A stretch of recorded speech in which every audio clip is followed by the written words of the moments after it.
Muy buenas noches con todos los participantes.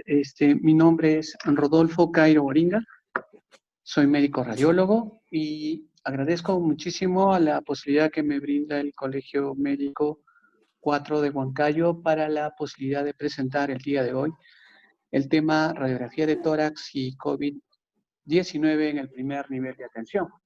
Básicamente porque estos conceptos fisiopatológicos están ligados a la evaluación del estudio radiográfico de tórax. Después vamos a tocar algunos conceptos básicos sobre la radiografía general de la radiografía de tórax, básicamente para hacer su importancia, diferenciación y justificación. Vamos a hacer la definición de todos los hallazgos clínicos, radiográficos específicos de COVID-19, sus indicaciones y cuál es el modelo y el score de aplicación. Todos conocemos este esquema habitual pulmonar de condiciones normales en el cual se diferencian los neumocitos en su aspecto habitual con macrófagos, pero cuando existe la respuesta inflamatoria, en este caso por el SARS-CoV-2, respuesta inflamatoria igual genera de las diversas líneas de defensa con la activación de una serie de citoquinas e interferones que van a generar una pequeña respuesta inflamatoria.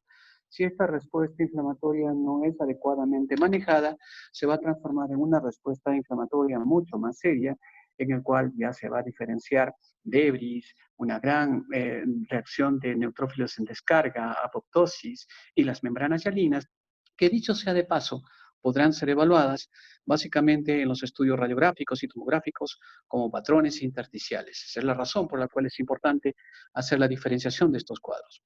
Esto es un esquema clásico que todo genera una serie de mecanismos de defensa como nosotros conocemos. Oscila en una activación inicial, como lo refiere el Tratado de Thompson, en el cual las características iniciales de respuesta solamente están cercados al componente intraalveolar y conforme la respuesta no se habían regulada por los monocitos y por los linfocitos CD8 citotóxicos, se genera una gran respuesta con ingreso de células epitelioides, generando una gran activación y transformación de todo el componente inflamatorio en un componente crónico de respuesta fibrótica. Para evitar este tipo de componentes existe una serie de teorías. Una de ellas es la que presentamos a continuación. En realidad, en breve, porque la importancia de que un médico radiólogo toque estos temas. Según la revisión del New England Journal de Medicina, con fecha 30 de marzo del año 2020, este grupo de investigadores a la cabeza del doctor Motian hicieron una revisión global del sistema renina-angiotensina-aldosterona en pacientes con COVID-19. ¿Qué observaron este grupo de investigadores? Ellos observaron que si este es el esquema habitual del coronavirus del SARS-CoV-2, y esto tiene una serie de proteínas estructurales de las cuales nos interesa básicamente esta, la proteína S. En el momento actual se sabe que esta proteína S tiene dos componentes, el S1 y el S2, ligados a la membrana fosfolipídica del coronavirus. Pero este componente S1, S2, básicamente es el que se va a unir al ECA2, que todos lo conocemos. Entonces, esta enzima convertidora de angiotensina tipo 2, que está ligada a la membrana fosfolipídica de las células, en este caso del neumocito tipo 2, el punto de fusión es a través del componente de la proteína spike o proteína S con la proteína, con el receptor de membrana AC2. Pero esto es básicamente posible gracias a la activación de una furina. Esta furina es la que básicamente va a escindir esta proteína y va a permitir que la fusión del receptor de la proteína S con el ECA se fusionen. Al realizarse la fusión global de estas dos estructuras, vamos a observar en primer plano esto, que esta proteína, esta furina, va a escindir, va a desligar, a liberar en componentes al S2, al S1. Eso es importantísimo, porque en el momento en el cual esta proteína spike se liga al receptor de membrana, va a haber un tercer componente, lo que actualmente se conoce como la proteína TMPRSS2, que es la proteasa, es la furina, que va a escindir este grupo de proteína spike. ¿Por qué es importante este evento? Porque en el momento actual se sabe que cuando esta proteína TMPRSS2 desliga y degrada al componente de la proteína spike, es la S2 la que se liga al ECA. Y la ECA en su fusión se forma el endosoma e ingresa el coronavirus, básicamente las funciones que ya las hemos dado y que todos conocemos. Pero lo nuevo en ese componente, que es que probablemente está entrando en duda y lo que está explicando por qué se debe o no se deberían usar YECA y BRA, específicamente en este tipo de eventos, es que se sabe que existen dos tipos de ECAs, los ECAs tipo 2, que son estructurales pegados a la membrana celular, y los ECAs solubles. De estos ECAs solubles se afirma que son los que se van a ligar a las proteínas spike, a los coronavirus que todavía no se han ligado a los neumocitos. Pero para que exista mayor cantidad de ECAs solubles, se necesita que otra proteína, el ADAM17, que básicamente tiene un feedback positivo porque es estimulado por el estímulo marcado de la angiotensina 2 sobre los receptores de angiotensina tipo 1. De tal forma que, a haber mayor estímulo de angiotensina 2, hay mayor activación de los receptores de angiotensina tipo 1. Esto genera mayor activación de los ADAM17. Los ADAM17 promueven que los ECA2 estructurales se deslinden y se transformen en ECA solubles, y estos ECA solubles condicionan de que se ligan a los coronavirus, impidiendo de alguna forma de que estos se adhieran a la superficie celular. Este es un momento actual que se viene compartiendo dentro del desarrollo global de la evolución del coronavirus. Es de conocimiento de todos nosotros de que existen dos tipos de respuestas frente al COVID-2. Una, de que se active la respuesta y la cascada inflamatoria con citoquinas, interferones, y se genera una respuesta equilibrada que termine al final en una respuesta de inmunidad protectora, el cual es accesible y se presenta habitualmente en el 81% de las personas, dándonos una respuesta inmune protectora. Mientras que en el otro grupo va a existir una respuesta inflamatoria exagerada con tormenta de citoquinas, generando un síndrome de distrés respiratorio agudo. ¿Y por qué hacemos en mención este desarrollo? Porque se ha evaluado, según el estudio de Wu, que fue realizado, Wu y colaboradores que lo vieron en Wuhan, de todo el estudio multidisciplinario que hicieron en esta revisión, iras o neumonías leves, mientras que el otro grupo restante, el 14%, van a presentar enfermedad severa y un 5% probablemente terminarán en enfermedad crítica. ¿Por qué es importante esto en este momento de esta charla radiográfica? Porque este es el grupo dentro de la atención primaria que nos interesa, porque es el grupo del 81% que va a tener infección asintomática, presintomática, preclínica, y los que básicamente van a formar las neumonías, que van a ser fácilmente evaluadas en el nivel de atención. Enfermedades severas, no debidamente evaluadas en representación. ¿Por qué? Porque estas requerirán otro tipo de manejo por un equipo multidisciplinario, el cual básicamente logrará manejarla en las unidades de cuidados intensivos, y donde probablemente la tomografía sea el primer punto de desarrollo. Este esquema también lo conocemos, el de Siddiqui, en el cual básicamente nos habla del desarrollo global, de cómo la historia natural de la enfermedad se divide en una serie de fases. Y de esta evolución de fases, lo que nos interesa básicamente es más o menos entre el día 10 y 14, donde existe todo el proceso inflamatorio y donde la respuesta viral masiva va a generar la activación de las tormentas de citoquinas y el síndrome de linfohistocitosis hemafagocítica secundaria, y genera toda la respuesta de cascada inflamatoria que todos conocemos. Desde el punto de vista de imágenes, también tiene repercusión y también tiene sincronismo. De tal forma que en la primera fase, en los estadios iniciales de evolución de esta enfermedad, nosotros lograremos evaluar imágenes radiográficas con opacidades nodulares, periféricas, dispersas, escasas, y si conforme avanza en el tiempo el paciente progresa en esa historia natural de la enfermedad, las imágenes de radiopacidad serán mucho más definidas, mucho más marcadas, que las iremos describiendo conforme vayamos avanzando en la exposición de la temática del día de hoy. Y si la respuesta inflamatoria ya llega al estadio 3, en el cual básicamente existen dos puntos de entendimiento para poder hacer la discriminación frente a qué estudio o a qué tipo de imagen radiográfica nos está dando. Es por eso que los estudios proporcionados por CDC sí se aplican dentro del estudio de imágenes radiográficas. Esto básicamente para hacer la representación de que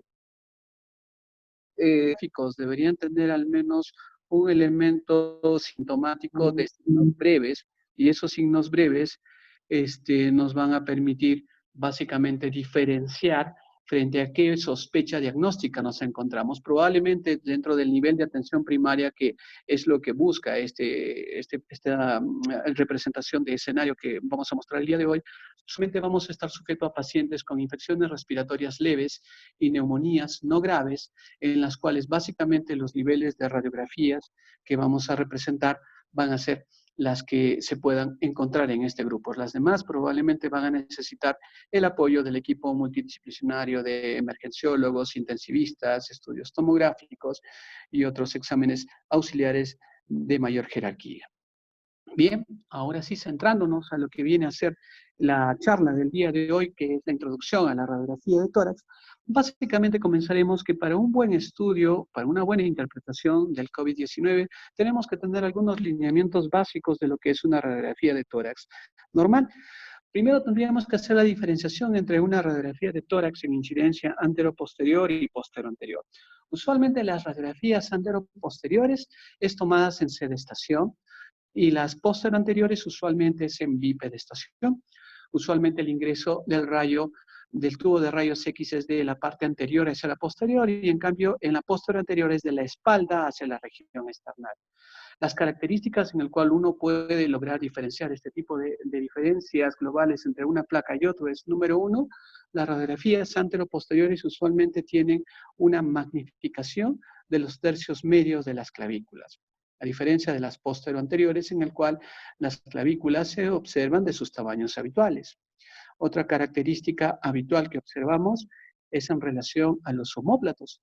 Los omóplatos en una anteroposterior usualmente se encuentran representados dentro de los campos pulmonares, mientras que en las posteroanteriores los omóplatos se encuentran en las zonas tangenciales de los campos pulmonares. Esa es otra forma de diferenciar una radiografía anteroposterior de una posteroanterior. Otra característica es que en las radiografías anteroposteriores usualmente se magnifica la representación del petículo vascular y la amplexación o el incremento del índice cardiotorácico, que es habitual en las anteroposteriores, mientras que en las posteroanteriores usualmente no se magnifica el corazón ni tampoco la representación del mediastino. Otra característica que también nos permite diferenciar si estamos frente a una AP o una PA es que básicamente en las posteroanteriores uno logra identificar la burbuja gástrica y la burbuja de gas en el colon, que es otra forma de diferenciar. ¿Y por qué tanta diferenciación? Porque cuando empleemos y tratemos de hacer radiografías de tórax, pues el mejor método sería hacer radiografías en póstero anterior, porque las imágenes son más nítidas, porque no se magnifica el corazón, no nos genera una pseudocardiomegalia, no se acentúa las áreas basales que nos dan un patrón reticular habitual que no se logran identificar en una PA, que es el método ideal habitual. Usualmente una anteroposterior está tomado a 1 metro de distancia, la posterior anterior a promedio de 1,50 m, 1,80 m de distancia, de tal forma que nos da mayor credibilidad. Usualmente las anteroposteriores tienen equipos de artefactos de sistemas de monitoreo hemodinámico, lo cual indica que el paciente está en mal estado y nos va a dar radiografías más centradas, mal posicionadas. En cambio, las posteriores nos va a dar mejor definición de imágenes. En resumen, el mejor estudio radiográfico debiera ser en posterior anterior, lo cual no siempre se va a poder observar viendo la gravedad del paciente. El segundo elemento que tenemos que tratar de identificar en un estudio radiográfico es básicamente sus elementos anatómicos habituales. Es habitual que en el lado derecho tratemos de diferenciar la línea de la vena cava superior, la línea del callado de la vena ácigos, el inicio del tronco de la arteria pulmonar derecha y el atrio, la aurícula derecha, básicamente en este componente. Mientras que en el extremo lateral izquierdo lo que tenemos que observar es la sombra de la arteria subclavia, el borde del botón aórtico, la ventana aortopulmonar, la orejuela de la aurícula izquierda y el ventrículo izquierdo propiamente, típico en un estudio radiográfico habitual. Estos elementos es lo que habitualmente debiéramos diferenciar en un estudio radiográfico habitual.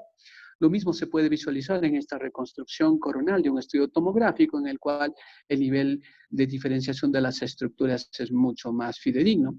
Pero como estamos frente a un estudio radiográfico, es básicamente los lineamientos que mostramos en la imagen de la que vamos a tratar de identificar. Este es un estudio radiográfico ideal, en el cual se diferencia una radiografía de tórax en incidencia postero-anterior. ¿Por qué es postero-anterior? Porque los tercios medios de las clavículas no están magnificados, los bordes de los omóplatos están lateralmente tangenciales a los campos pulmonares, no se ve ensanchamiento y se ve la burbuja gástrica, entonces es postero-anterior. Para poder hacer el análisis de esta radiografía, por lo menos debería verse entre el sexto y séptimo arco intercostal en sus aspectos anteriores, que al menos interseca con el diafragma. Tratemos de verificar si cumple una inspiración adecuada. Esto sería el primer arco, segundo, tercero, cuarto, quinto, sexto y séptimo. El séptimo arco costal interseca con el diafragma, lo cual indica que esta es una radiografía de tórax bien inspirada. Si está bien inspirada, más los criterios anteriores, y sobre todo si estamos frente a una radiografía de posterior anterior, sería una radiografía adecuada para hacer la evaluación de imágenes radiográficas y patologías per se en ella misma. Pero las radiografías anteriores no nos van a mostrar en su totalidad todas las lesiones patológicas que podrían existir. Existen zonas ciegas, usualmente detrás de la sombra cardíaca, usualmente detrás de la interposición de la primera costilla con la clavícula, en la cual son zonas en las cuales nos podría llegar a ocultar patologías. Por lo tanto, es necesario asociar una radiografía lateral para poder evaluar y ver en el contexto si existen otras áreas patológicas, de tal forma que las áreas ciegas en las anteriores pueden llegar hasta el 50% del total del área investigada. Por lo tanto, implica que se necesita no solamente tener una radiografía en incidencia frontal, sino también una radiografía en incidencia lateral. Y en las incidencias laterales, básicamente nuestro punto de soporte es la sombra cardíaca y la columna dorsal. Y a través de estas estructuras nosotros logramos identificar básicamente algunas zonas radiolúcidas, 3 zonas radiolúcidas, lo que se conoce como el espacio retroesternal, el espacio retrocardíaco y el espacio retrodiafragmático. Hay algo más que siempre debemos buscar en estos espacios. Usualmente, cuando uno hace el análisis de las radiografías en incidencia lateral, si observamos en sentido cráneo-caudal, la radiopacidad o el color blanco, conforme descendemos, se torna de un color más oscuro, radiolúcido. Esa radiolucidez habitual nos indica que está ocupado por campos pulmonares, y al estar ocupado por campos pulmonares nos da un color negro, lo cual indirectamente nos indica que acá no hay patologías. Pero si ese campo pulmonar empieza a tornarse todo totalmente radiopaco, de color blanco, nos indica que a este nivel existe ocupación, lo cual nos indicará que existe un elemento patológico que es importante que aprendamos a reconocer. Muy bien, con relación a esta primera parte que es la introducción y a lo que son los conceptos anatómicos de la radiografía, veamos algunos ejemplos sencillos para podernos orientar en este capítulo. Entonces, vamos a algunos ejemplos prácticos. El primero que queremos mostrar es este. Esta es una radiografía de tórax en el cual nos piden, está colocado en incidencia anteroposterior o posterior-anterior. Entonces, lo que observamos en este estudio radiográfico es lo que primero tenemos que hacer es tratar de diferenciar el tercio medio de las clavículas. Se observan un poco ensanchados. Los omóplatos, si ustedes observan, el borde interno del omóplato se encuentra dentro del campo pulmonar, lo cual indica que hasta ahí es una radiografía en anteroposterior, y a nivel de la representación de la zona subdiafragmática no se visualiza burbuja gástrica, lo cual indica que probablemente este es un paciente que está en sedestación y se encuentra en una incidencia anteroposterior. Es el primer parámetro que logramos determinar en este estudio radiográfico. En este segundo ejemplo nos dicen es una radiografía de tórax anterior en incidencia anterior y lateral, en la cual se sospecha de que el paciente tenga COVID-19. ¿Qué opción es la más correcta? Entonces, lo primero que estamos observando es que a este nivel se visualiza una radioopacidad que aparentemente podría ser patológica o podría ser la superposición del borde interno del omóplato. Pero lo que nos llama más la atención es que en la lateral, al menos en la frontal, no se visualiza imágenes radiopacas de color blanco alveolar en el derecho o en el izquierdo, excepto esta imagen, que aparentemente es la sombra del omóplato. Frente a esta duda, se le pidió la lateral, y en la lateral la columna se observa radiopaca, radiolúcida, lo cual indica que en los lóbulos inferiores no existe áreas de consolidación, no hay radiopacidades. Pero lo que nos llama la atención es este componente en el borde posterior de lo que viene a ser la representación retrocardíaca. Si nosotros magnificamos esta imagen, se observa una pequeña radiopacidad sugerente de una pequeña área de consolidación que no fue bien evaluada en la radiografía posterior anterior y que en la lateral se determina. Esta es una razón por la cual las radiografías posteriores usualmente debieran acompañarse siempre de una lateral. En función a este primer plano, pasamos al segundo, que son conceptos básicos, ya entrando a lo que es la radiografía en COVID-19. Primero justificamos por qué hacer radiografías, por qué el día de hoy estamos haciendo un taller, un tutorial de radiografía de tórax. Bueno, básicamente los mejores estudios para ver COVID-19 es definitivamente después de la prueba definitiva con el PCR transcriptasa reversa y después de las pruebas serológicas, el siguiente paso es la tomografía. La tomografía es la que tiene más sensibilidad y especificidad, inclusive tan cercana y superior al PCR para la determinación de COVID-19. Pero en un medio en el cual no nos permite a todos los pacientes hacerles estudios tomográficos, ya sea de inicio o de rutina o como seguimiento debido al nivel de radiación y al nivel de los costos, condiciona de que deberíamos tener un nivel de respuesta alternativa. Ese nivel de respuesta alternativa viene a ser el estudio radiográfico, que es una prueba accesible, de bajo costo, aunque su sensibilidad y especificidad es baja, con reportes menores del 70% en los diversos papers que vamos a mostrar, nos muestra básicamente que frente a lo que podemos ofrecer en atención primaria, la radiografía sería un buen método de estudio para lo que podamos tratar de solucionar y apoyar dentro del desarrollo del COVID-19. Este es un equipo radiográfico portátil, que es lo que debería tratar de apoyarnos. ¿Por qué no un equipo fijo? Porque con un equipo fijo lo que se tendría que hacer es después de cada paciente sospechoso con COVID, se tendría que esterilizar el área y esperar por lo menos 30 minutos para que ingrese el siguiente paciente a realizarse el siguiente estudio.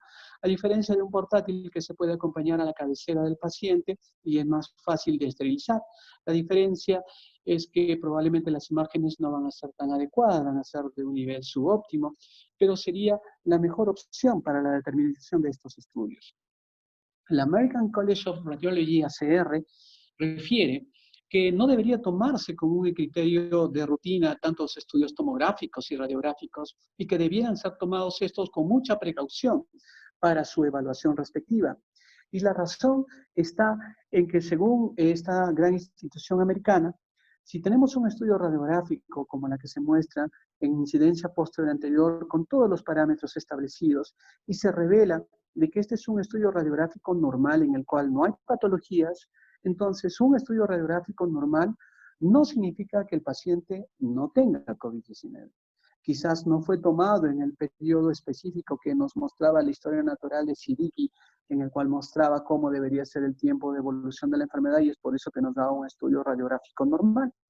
O también la contraparte, un estudio radiográfico anormal no es específica y tampoco para el diagnóstico de COVID-19. Esta es la tolerancia y los estigmas que nos pone el ACR frente a los estudios de imágenes que debemos tener en consideración. Y creo que este es el que da a luz y el que lo hemos visto en varios papers publicados, como el que les muestro en el paper de Radiology colocado en imágenes cardiotorácicas, publicadas en febrero de este año, en el cual tenemos un estudio radiográfico de tórax en incidencia posterior-anterior, con todos los factores técnicos adecuados y conservados, bien inspirados, bien centrados, en el cual no se evidencia mayor patología en este paciente joven con fiebre y malestar general. Una hora después del estudio radiográfico que se evalúa, se le realiza un estudio tomográfico en el cual en su reconstrucción coronal se evidencia una imagen hiperdensa en el cual permite el paso adecuado de la trama broncovascular compatible con vidrio esmerilado, lo cual sugiere altamente sospechoso de COVID-19, lo cual no fue evidenciado con el estudio radiográfico. Entonces, pero utilizado en la fecha correcta, en el momento correcto, podría ser de gran utilidad. Esto es obtenido del consenso Fleischner, sacado de la exposición del doctor Sánchez Condori, que estaba mucho más práctico y colocado en español, de cuáles son las razones, las cosas positivas y negativas, según el glosario Fleischner, de por qué hacer o no hacer una radiografía y una tomografía. Usualmente, cosas que ustedes los pueden leer básicamente el primer acceso siempre va a ser la tomografía. Si no hay tomografía, pues el siguiente paso sería utilizar un equipo radiográfico. No deberían ser tomados los estudios radiográficos en pacientes estables o en pacientes con mejoría. Si el paciente no está yendo bien, pues el mejor esquema es hacer estudios tomográficos. Entonces, esto es básicamente de la razón y de la rutina social y de la rutina médica en la cual está el equipo multidisciplinario trabajando. Y también existe otro consenso, proporcionado básicamente por el mismo grupo de expositores y sacados de la British Society of Thoracic Imaging, el BCTI, en el cual, como bien sabemos, es la que mayor cantidad de alcances iniciales, después de Wuhan en Japón y luego de Italia y luego de España, los británicos son los que más datos y mayor desarrollo en la radiografía conjuntamente con los italianos y el mayor beneficio a la radiografía por encima de la tomografía. Ellos, dentro de todo este contexto de desarrollo, sugieren que frente a un paciente sospechoso de COVID-19, básicamente hay dos alternativas de desarrollo. Si su saturación de oxígeno es menos del 94% y tiene una escala de News mayor o igual de 3, es imprescindible iniciar con una radiografía de tórax. Pero si la saturación es mayor del 94% y su escala de News es menor de 3, debería ser tomado radiografía de tórax siempre y cuando haya indicación clínica. En función a ello, esta sociedad británica le da mucho peso al empleo de la radiografía de tórax, cuyo desarrollo va a determinar si el paciente verdaderamente es catalogado como indeterminado, necesita aislamiento domiciliario, necesita seguimiento, en función a cada uno de los parámetros preestablecidos. Aquí tenemos un primer ejemplo en el cual nos permite hacer un estadiaje inicial. Tenemos un paciente en el cual tórax por fiebre y malestar general, en el cual se logra visualizar unas tenues radiopacidades periféricas y basales, las cuales cuando son evaluadas el 21 de marzo, se logran determinar que esas radiopacidades son mucho más definidas y también son evaluables en el campo del hemitórax izquierdo.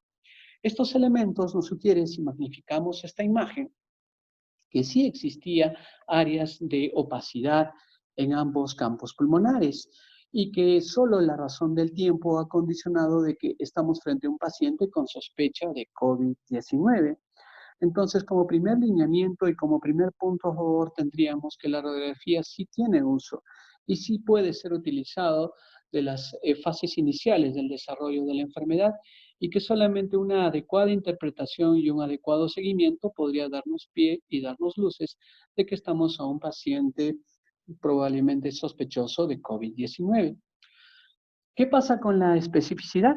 Igual, la especificidad tiene sus cosas positivas y negativas. Las cosas positivas de la especificidad en COVID-19 es que básicamente uno podría afirmar que estamos frente a un paciente altamente sospechoso de COVID cuando existen radiopacidades u opacidades alveolares, se ubican en ubicación en ambos campos pulmonares a predominio periférico y en ambas bases pulmonares. Cuando tiene esas características, usualmente es un paciente COVID positivo. Esa es la característica que uno siempre debe tratar de buscar cuando uno busca la especificidad de la radiografía de tórax.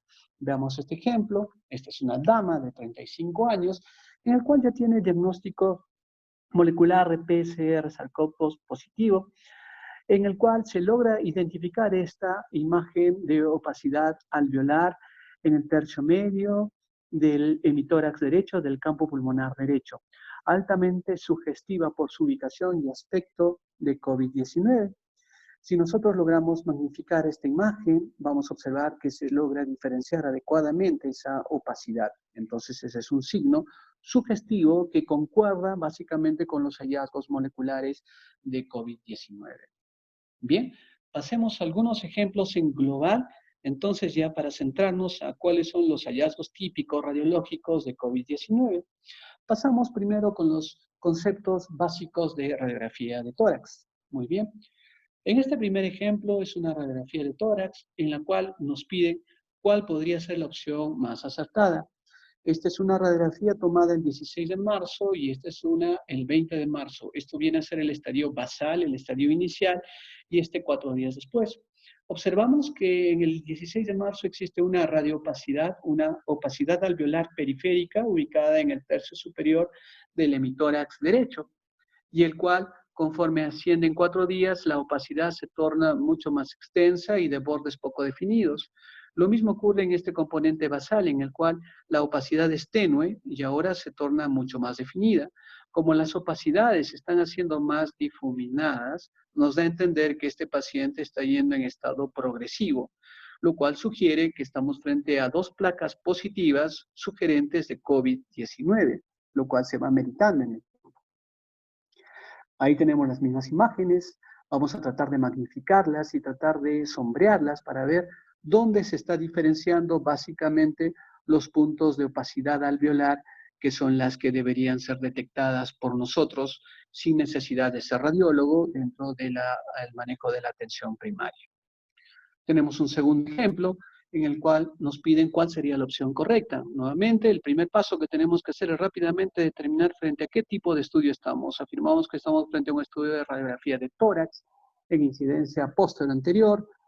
Nos llama mucho la atención porque los omóplatos están ligeramente introducidos dentro de los campos pulmonares, no se logra diferenciar la burbuja gástrica, pero no existe magnificación de los tercios medios claviculares, probablemente quizás vomitó, la interferencia gaseosa, ¿no? La interferencia o la colocación de sondas o vómitos ha condicionado de que no se vea gas en la burbuja gástrica, quizás el paciente no colaboró al extender los brazos, esto condiciona de que no se diferencie plenamente que sea una radiografía posterior anterior. Todo el aspecto habitual, el hecho de que esté centrada, bien inspirada, afirma que probablemente sea una radiografía posterior anterior.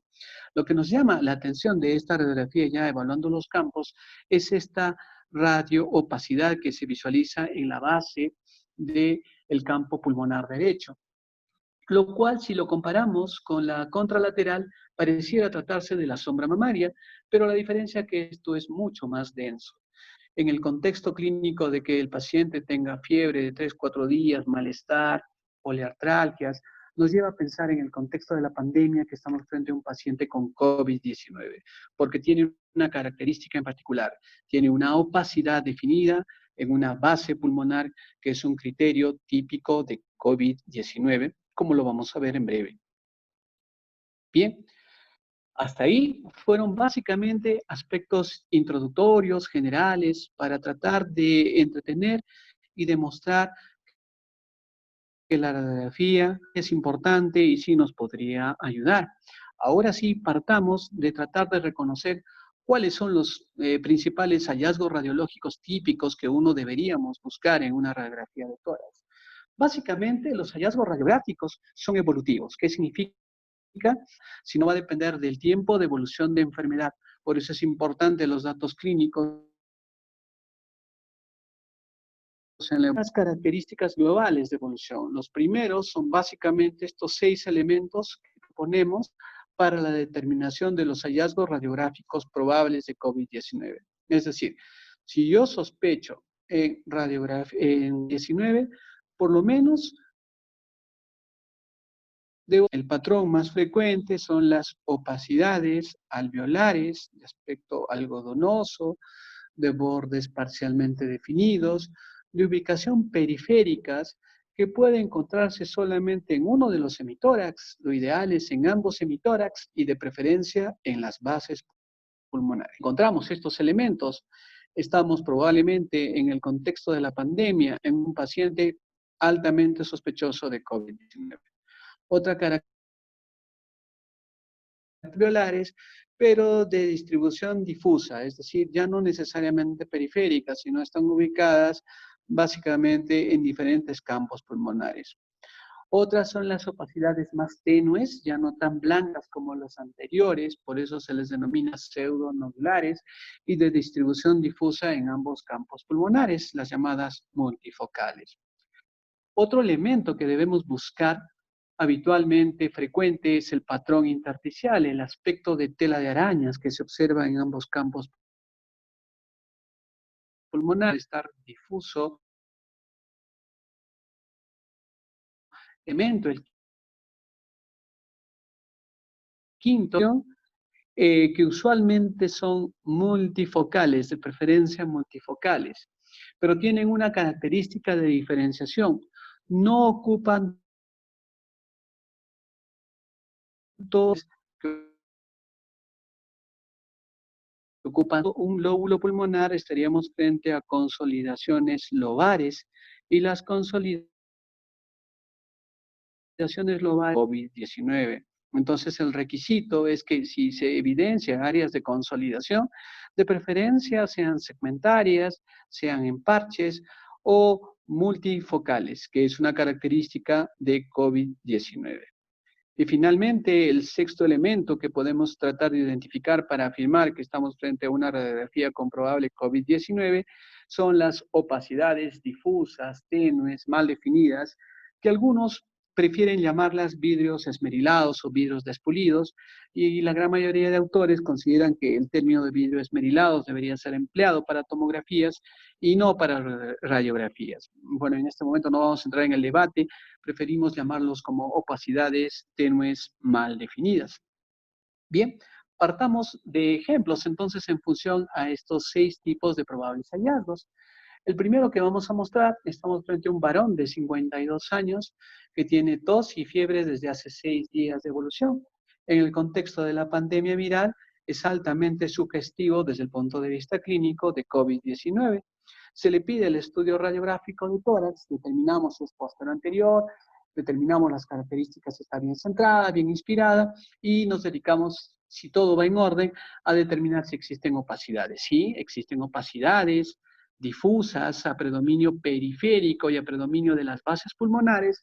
En el contexto de los datos clínicos, cumple con el primer criterio, entonces es muy probable que sea COVID-19. Si nosotros magnificamos la imagen, podemos tratar de identificar las opacidades pseudonucleares, las de que son de bordes imprecisos, de las otras que las vamos a pintar de otro color para dar a entender que son opacidades más nítidas de distribución basal típicas de COVID-19. Bien, ahora tratemos de hacer el mismo esquema mental, pero utilizando, y acá les coloco un pequeño cuadro para hacer el seguimiento de qué tipo de patrón podríamos estar identificando. Entonces, lo que vamos a tratar de identificar nosotros como médicos generales, como estudiantes de medicina, como médicos especialistas en general, multidisciplinarios, y están frente a un estudio con sospecha clínica de COVID-19, no contamos con estudios tomográficos, lo primero que tenemos que hacer es el tiempo de evolución. Si el estudio radiográfico fue tomado en los primeros días, es muy probable que la radiografía sea normal y no sea de gran peso. Si el estudio radiográfico es tomado después del cuarto o quinto día, es muy probable que logremos identificar algún tipo de estos elementos que estamos colocándolo en 6 puntos. Una vez determinado, tenemos el primer caso. Mujer de 53 años con tos y fiebre de 5 días de evolución. En el contexto tiene datos clínicos de COVID-19. Si visualizamos la radiografía, observamos que existen unas opacidades alveolares, nodulares, difusas, a predominio periférico en ambos campos pulmonares y diferenciación en ambos segmentos basales. Cumple con el criterio de la primera representación, entonces estamos frente a un paciente con probable COVID-19. Si nosotros magnificamos la imagen y tratamos de determinar, cumplen distribución periférica, distribución basal, lo cual sugiere que estamos frente a un paciente con sospecha clínica y sospecha radiográfica de COVID-19. Buscamos el segundo ejemplo. Ahora vamos a tratar de identificar opacidades, pero difusas. Estamos frente a una dama de 65 años con fiebre de 10 días de evolución y que ahora tiene aparición de disnea en los 2 últimos días. Básicamente tiene todo el cortejo clínico de una fase catarral en un periodo de COVID-19. Si observamos la imagen radiográfica, está un poco rotada, una de las clavículas es más anterior y posterior, uno de los omóplatos, el del lado derecho, está básicamente dentro del campo pulmonar, pero esos factores no nos permiten, en el contexto, dado que se trata de un estudio radiográfico portátil en anteroposterior, porque tanto el omóplato en su representación central, la ampliación de las clavículas y la ausencia de sondas y la presencia de equipos de monitoreo hemodinámico nos sugiere que es un paciente que está tomándose una radiografía en posición de cúbito, en sedestación, lo cual ya de antemano per se nos da a entender de que la imagen no va a ser adecuada, de que va a haber patrón fibrilar, de que va a haber insinuación de cardiomegalia, básicamente por la distancia tomada del foco hacia la región anterior del paciente. Pero esos elementos no nos imposibilitan tratar de identificar algunos elementos típicos de COVID-19. ¿Cómo son estas opacidades? Podemos observar opacidades alveolares difusas, centrales, periféricas centrales, en ambos campos pulmonares, a predominio del campo pulmonar derecho, y que si nosotros magnificamos esa imagen, vamos a poderlas diferenciar, que sus bordes no son bien definidos, pero sí tienen distribución periférica, lo cual sugiere que estamos frente a opacidades alveolares difusas que en el contexto de los datos clínicos nos sugieren probablemente COVID-19. Este es otro ejemplo en el cual tenemos un varón de 78 años que tiene tos y linfopenia, altamente sugestivo de COVID por los datos clínicos y de laboratorio. Entonces, si nosotros magnificamos esa imagen del lado izquierdo, observamos múltiples radioopacidades que están teniendo tendencia a la conjunción de distribución periférica y algunas en la distribución basal y que están produciendo signo de la silueta, inclusive con la sombra cardíaca. Esas imágenes, opacidades multifocales, también son signos sugerentes de probable COVID-19 por el aspecto de distribución de las opacidades. Muy bien, pero no solamente opacidades nos podrían sugerir COVID-19, los patrones reticulares, los patrones de tela de arañas, también son sugerentes de COVID-19, como es el caso que presentamos a continuación, el cuarto elemento que uno siempre debe buscar en una radiografía con sospecha de COVID-19. Este es un varón de 52 años que tiene fiebre y diarrea de 4 días de evolución. En el contexto clínico sospechoso de COVID-19, si nosotros magnificamos la imagen, observamos que en la radiografía posterior anterior existe una radioopacidad, una opacidad alveolar de bordes imprecisos ubicados en el tercio superior del campo pulmonar derecho, que se asocia a otras opacidades más tenues en las bases pulmonares y que eso pues es típico de COVID-19. Pero si nosotros somos más acuciosos y magnificamos esa imagen, podemos observar que también tiene un patrón reticular, un patrón intersticial difuso de trayecto centrífugo que tiene tendencia a alejarse de la parte iliar, y esto nos sugiere de que también asociado a ello tiene un patrón intersticial. El patrón intersticial en el contexto es sugestivo de COVID-19. Entonces nosotros podemos, lo mismo se visualiza en el contexto de la radiografía lateral, entonces podemos darle animaciones y observar que todas esas líneas rojas que están observando nos dan la representación del patrón intersticial típico de la respuesta global. La pregunta sería, ¿pero y por qué se formó estas imágenes de patrones intersticiales? Va en el contexto de la respuesta inflamatoria que describimos dentro de la fisiopatología, en lo cual Siddiqui explicaba cuáles son las características del periodo evolutivo y cómo se va generando esos cambios inflamatorios de citoquinas, membranas hialinas y todas esas respuestas inflamatorias alteran el intersticio parenquimal pulmonar y da este engrosamiento que se logra identificar básicamente en una radiografía de tórax.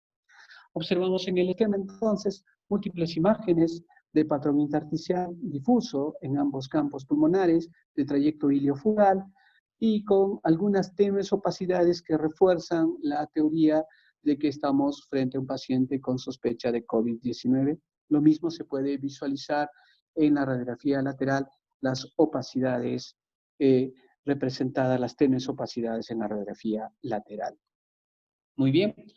Otro elemento, el quinto elemento de identificación de hallazgos probables de COVID-19 son las consolidaciones basales.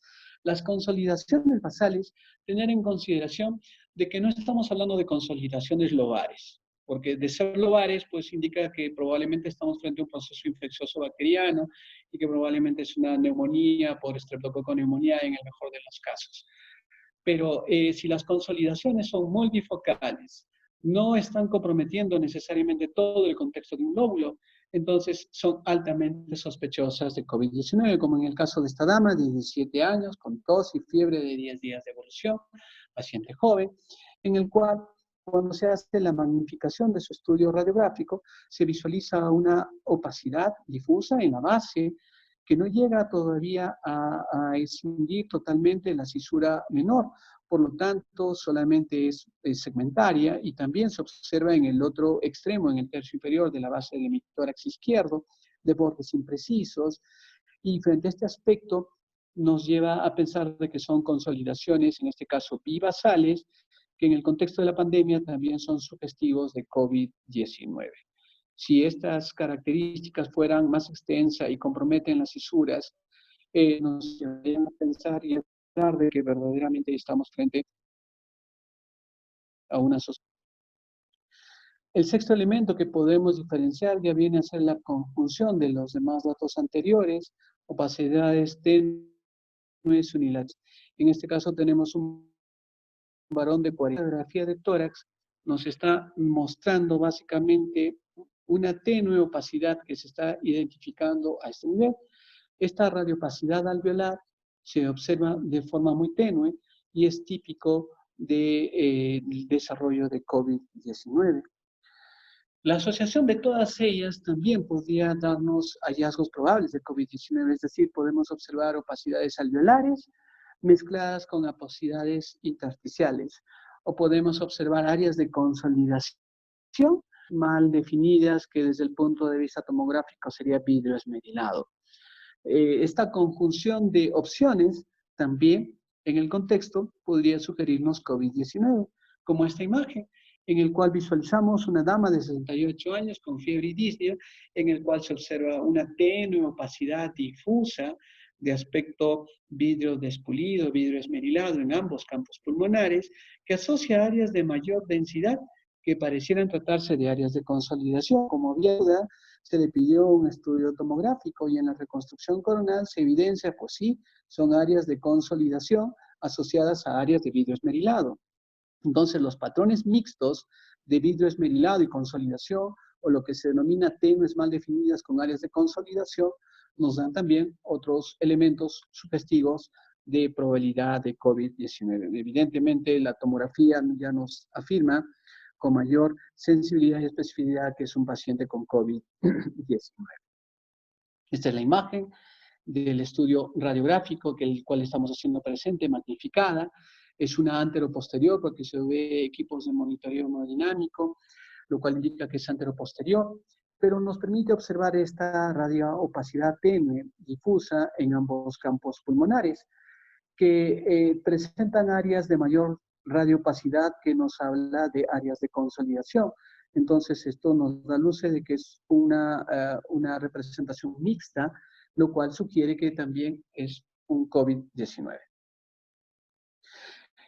Existe otro autor muy famoso, muy conocido, el grupo español del doctor Jordi Català, el doctor Jordi Català Forteza, perdón, desde marzo de este año sacó una revisión y sacó un score propio de desarrollo de evaluación del estudio radiográfico, le dio mucho peso a la representación y básicamente coloca con su propio sistema de nomenclatura los mismos elementos que hemos estado mencionando, en el cual si las opacidades son bien definidas, de mayor densidad, las denomina opacidades focales. Si las opacidades están tenuemente definidas y sus bordes no son tan precisos, se les denomina opacidades focales tenues. Y si son grandes, de bordes imprecisos, más oscuros que las anteriores, les denomina tenuamiento de la densidad difusa.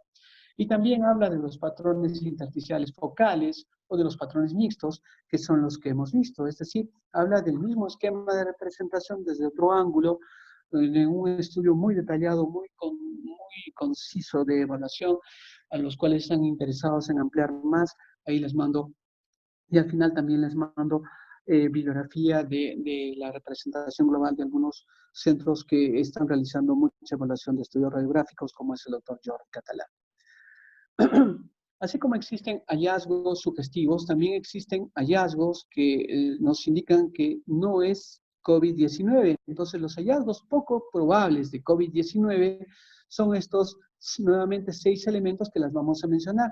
Si nosotros observamos derrame pleural sin asociación de densidades pulmonares, entonces estamos ante la sospecha de un paciente que muy probablemente no sea COVID-19.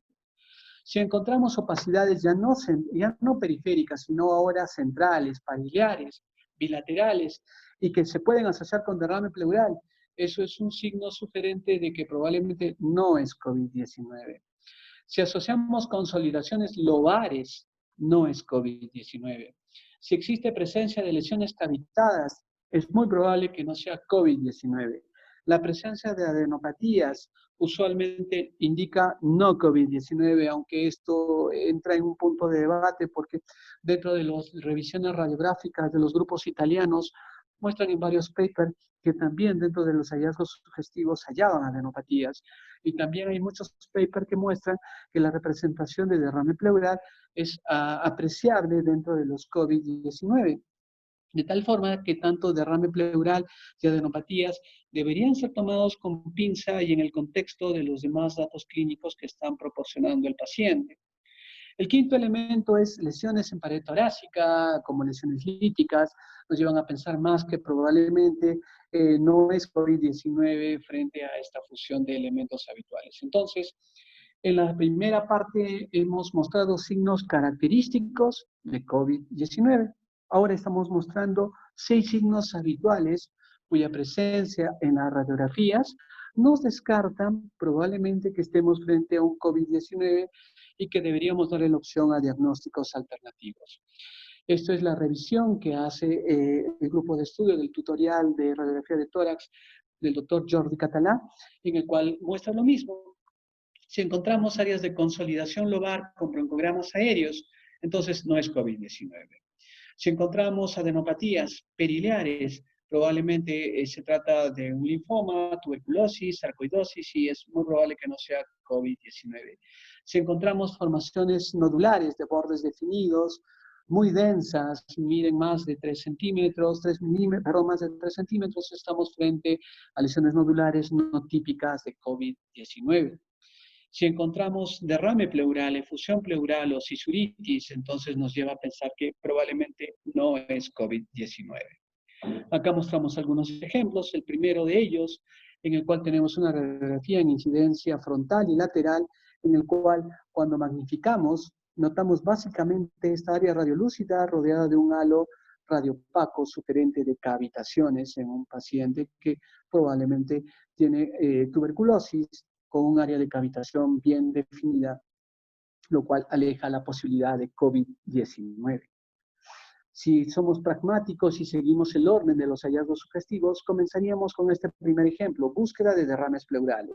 Nuevamente tenemos incidencia frontal e incidencia lateral, en el cual en una dama de 65 años con disnea, en el cual hacer la magnificación de la imagen, observamos, número 1, que el ángulo costo diafragmático derecho está totalmente libre, pero el ángulo costo diafragmático izquierdo no se visualiza, aquí existe un menisco, entonces nos sugiere que a este nivel existe efusión pleural.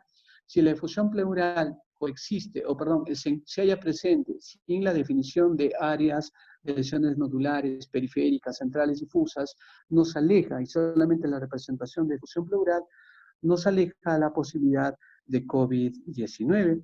Lo mismo se visualiza la muesca determinada en la radiografía lateral, lo cual nos sugiere que estamos frente a un paciente con probablemente no sugestivo de COVID-19.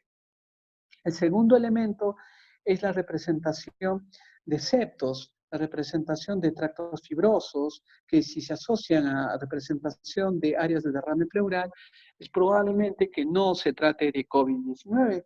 Como este ejemplo, tenemos un varón de 68 años que tiene disnea sin fiebre, en el cual, si nosotros magnificamos la imagen, observamos una radiografía de tórax en incidencia póstero-anterior, en el cual existe un discreto incremento de las dimensiones del índice cardiotorácico, se ve efusión pleural un menisco en el ángulo costodiafragmático derecho, se diferencia otro menisco en el ángulo costodiafragmático izquierdo, y pareciera existir patrón intersticial difuso de trayecto iliocaudal. Estos elementos en el buen romance son típicos de edema agudo pulmonar cardiogénico. Dentro de los datos que nos dan, tenemos efusión pleural bilateral, tenemos tenues radiopacidades en ambos campos periliares, y estas asociadas al patrón iliofugal que estamos haciendo en referencia de predominio cefálico, nos habla más de un paciente con componente de edema pulmonar cardiogénico, más que la sospecha de COVID-19. Hasta ahí podríamos entonces hacer varias cosas. Lo que se debería tratar de hacer es, número uno, tener datos clínicos. Segundo, que el tiempo de enfermedad tenga más de 3 o 4 días para poderlos identificar en los estudios radiográficos. Número 3, conocer los signos típicos sugestivos de COVID-19. Número 4, tratar de plantearnos diagnósticos alternos y tratar de diferenciar que si existe presencia de derrame pleural, adenopatías, nódulos centrales, patrón iliofugal con sentido cefálico, nos está sugiriendo más que no se trata de un paciente COVID-19, como en este caso que fue una edema pulmonar del tipo cardiogénico. Observamos toda intersticial y la cardiomegalia global típico de este tipo de patología, que es muy habitual y que nos lleva a un graso error habitual de determinación. Este es el otro patrón que hacíamos en referencia. Ahora observamos áreas de consolidación. Una dama de 39 años que acude con fiebre. Cuando hacemos la magnificación del estudio, observamos que en el contorno de las sombras mamarias aparece una tenue radiopacidad que se logra diferenciar mejor en el espacio retrocardíaco. Esta radiopacidad, si nosotros lo observamos en la lateral, se observa que compromete casi la mayor representación del lóbulo medio, por lo tanto es una consolidación lobar. Y las consolidaciones lobares, como hemos dejado en referencia para hacer la diferenciación global, nos sugiere probablemente que es una lesión no típica de COVID. Las lesiones cavitadas, como en este caso es un estudio radiográfico en un paciente de 35 años que tiene disnea y fiebre de 8 días, si nosotros magnificamos esta imagen, lo primero que nos llama la atención de este estudio radiográfico es que tiene derrame pleural. Entonces, hasta ahí, derrame pleural ya le quita peso, le quita piso para COVID-19. Eso tomarlo con muchas pinzas porque dependiendo mucho del estadio evolutivo, encontramos COVID-19 con derrame pleural, así que no deberíamos tomarlo como un punto típico, característico de lesiones no COVID. En el caso de este paciente en particular, la efusión pleural nos aleja COVID-19. Asociado a ello, tiene formaciones nodulares que tienen el aspecto de cavitaciones, pero estas cavitaciones las estamos observando que tienen distribución basal y distribución difusa. Y bueno, cavitaciones, distribución central y difusas no va para tuberculosis, sino más para un proceso séptico, infeccioso por algún tipo de germen productor de cavitaciones, como estafilococos, como bacteroides fragilis, que probablemente son los que están condicionando este contexto clínico y no va a favor de COVID-19. La presencia en los estudios radiográficos de adenopatías, como en este caso, varón de 55 años con fiebre y malestar general, y si nosotros magnificamos esta imagen, nos muestra lo siguiente. Estamos frente a una radiografía de tórax en incidencia posterior-anterior, en el cual no observamos obturación de los senos costodiafragmáticos derechos ni izquierdos. Observamos múltiples formaciones nodulares, periliares, difusas, con patrón intersticial periférico. Esa representación de conglomerados ganglionares más patrón intersticial en nuestro medio nos lleva a pensar que probablemente es tuberculosis. La segunda diferenciación de diagnósticos diferenciales en nuestra región por las tenues opacidades difusas es que estemos frente a un paciente con linfoma y que esté haciendo algún nivel de metástasis en sus áreas colindantes, o que sea tuberculosis en fase activa por la representación de las áreas de consolidación y adenopatías. Y bueno, si es obviamente de un país europeo, probablemente es sarcoidosis.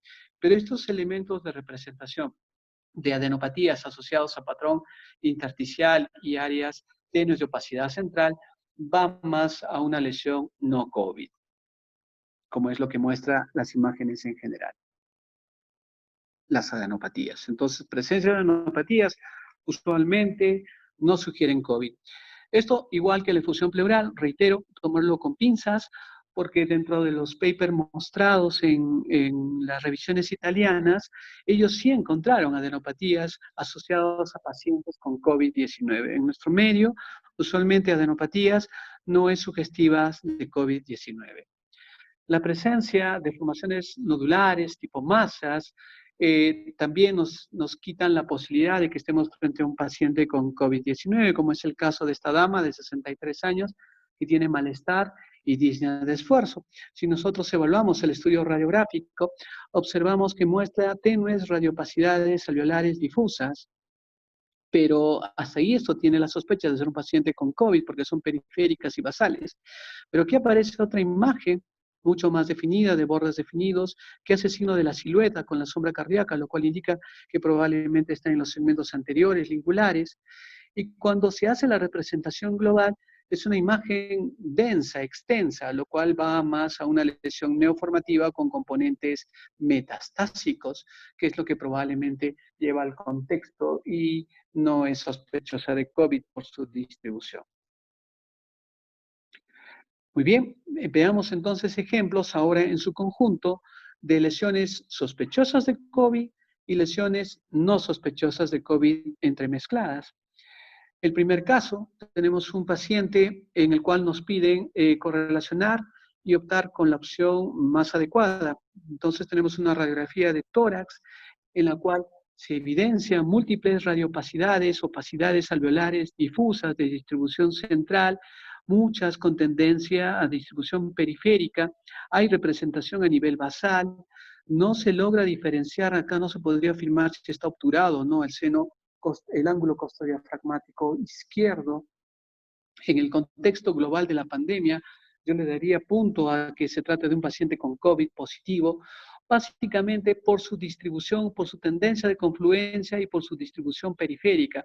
Pareciera que existe efusión pleural, eso le daría menos soporte para sospechoso de COVID, pero la representación y la magnificación, la ampliación de la imagen es lo que nos va a llevar a que nosotros podamos necesariamente ser acuciosos, revisarlo con la lupa o revisarlo en el monitor para ver si verdaderamente existe o no representación o obturación del seno costodiafragmático. Veamos otro ejemplo que es mucho más sencillo para determinar si es COVID o no es COVID, y en lo cual diferenciamos básicamente que sí existen radiopacidades, pero las radiopacidades son periféricas, tienen tendencia a distribución periférica, subpleural y de distribución basal, a predominio del campo pulmonar derecho, pero también se diferencia en el campo pulmonar izquierdo. Estos son sugestivas de COVID-19. Asociado a ellos también se observa, si nosotros magnificamos la imagen, presencia de patrón intersticial.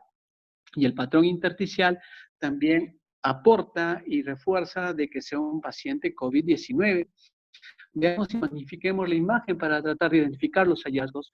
Podemos entonces mostrar las tenues opacidades periféricas y basales asociados al patrón intersticial, refuerzan COVID-19. Lo mismo se puede identificar en la radiografía lateral con el patrón intersticial típico de un paciente con COVID-19.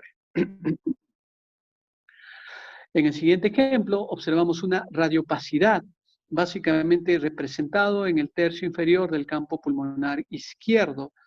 Esta imagen de representación global en el contexto de los hallazgos clínicos no está ocupando todo el segmento lobar, nos lleva a pensar básicamente por su aspecto de que se trata de un paciente COVID-19, que es el aspecto habitual, típico, característico en este tipo de lesiones. Nos llevaría mucho a la duda y muchos dirán, pero tiene un componente básicamente lobar. Acá les muestro la diferenciación. Si esto es una radiografía sospechosa, muy probable de COVID-19, debería haber consolidaciones pulmonares, ya sea focales o multifocales. Y para que no sea, necesariamente tiene que tener consolidación lobar. En esta imagen en particular, no estaba obturando totalmente todo un lóbulo pulmonar, por lo tanto es altamente sospechosa de COVID-19. En el siguiente ejemplo, igual, tenemos nos piden determinar igual cuál es la opción más próxima, si eso no es COVID-19, observamos radiopacidades periféricas, el ángulo costodiafragmático derecho libre, el izquierdo tenuemente representado. Habrá que magnificar la imagen para representar, y cuando magnificamos observamos la extrapolación de un patrón intersticial difuso de trayecto iliofugal, sin más otras características asociadas, lo cual sugiere dentro del contexto de los requisitos para decir que sea COVID, la presencia del patrón intersticial nos sugiere que es COVID probablemente la posibilidad diagnóstica en este tipo de paciente, como es lo que mostramos en la representación de las telarañas difusas que se van haciendo propias en esta radiografía. En este otro estudio radiográfico observamos una radiopacidad alveolar en el tercio superior del hemitórax derecho, otra tenues opacidades basales.